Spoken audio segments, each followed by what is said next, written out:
Good Shabbos, everybody. Good Shabbos. So here we are, and we're at the famous plague storyline. This all begins here with the plagues. Moshe and Aaron are going to go to Pharaoh in Egypt, and they're going to plead to him, "Let my people go." These famous words are etched in the hearts of all Jewish people. The story of the Exodus is the most popular Jewish story. Yours and mine obvious reaction is, yes, we recall this story every year on Passover, and of course it's familiar to us. There isn't anything that I can personally add to this storyline that hasn't already been discussed, written, and talked about forever. It is a relatively short Parsha, outlining the scenario and the sentiment of Pharaoh and Moshe and Aaron. The first 7 plagues are described: the blood, the frogs, the lice, insects, pestilence on animals, boils, and hails. Just to be clear, these plagues only affected the Egyptian population and not the town of Goshen where the Jewish people lived. No animal that was owned by a Jewish person was ever affected on the plagues either. This was just specific to the Egyptians, which was, again, God showing his hand, if you will, in this happening. The words in the Torah reading, the plagues, is descriptive, and I would consider this like a soft horror movie if you read it, right? It's sort of, it does feel a little bit like a horror movie. Scientists have tried to prove these plagues that they are an act of nature and had little to do with godly might. And it's hard sometimes to put that spin on it when you can scientifically prove this or that. But again, we have to remember this was targeted. It's a targeted group that received these plagues.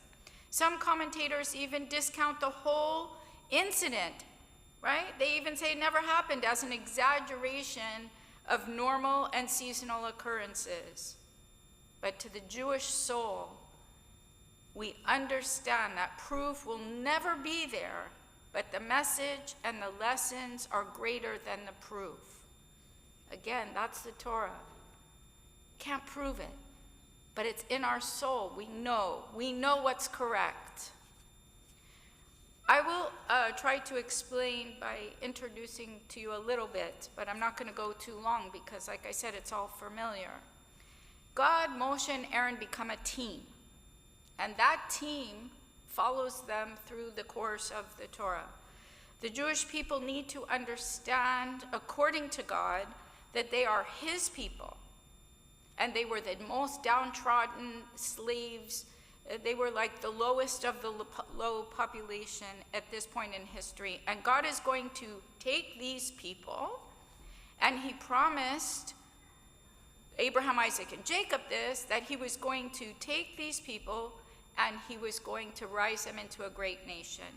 He was going to give Moshe godly status in the eyes of Pharaoh, and he was going to give Aaron status of a prophet. Aaron would speak and Moshe would direct. But this is all good if you believe this was going to work to free the people. Even Moshe had doubts that this was all going to be effective. Prior to any of the above, God made himself completely understandable to Moshe, as he did in the last Parsha, as I spoke about with communication. It needed to be clear.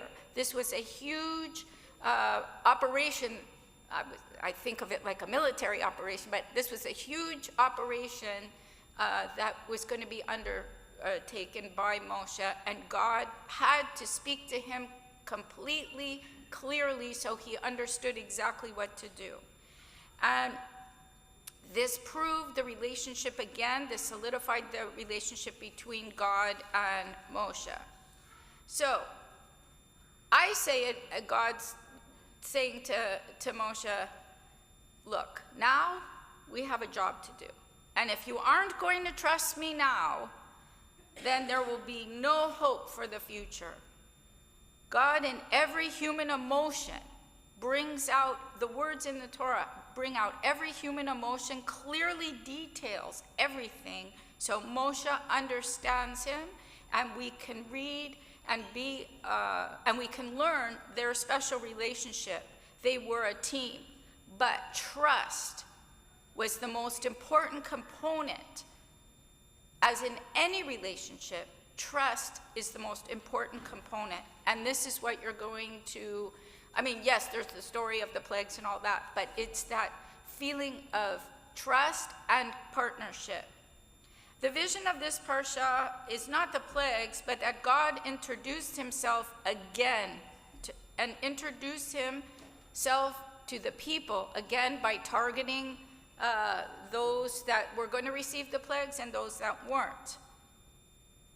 So this is the beginning of the theme that we're going to have for the next few Parshiot, is all familiar to us, but what I want you to take out of it mostly is that relationship that our forefathers had with God. It's not just words on a page. It's what brings us to synagogue every Shabbat, because it's in our soul.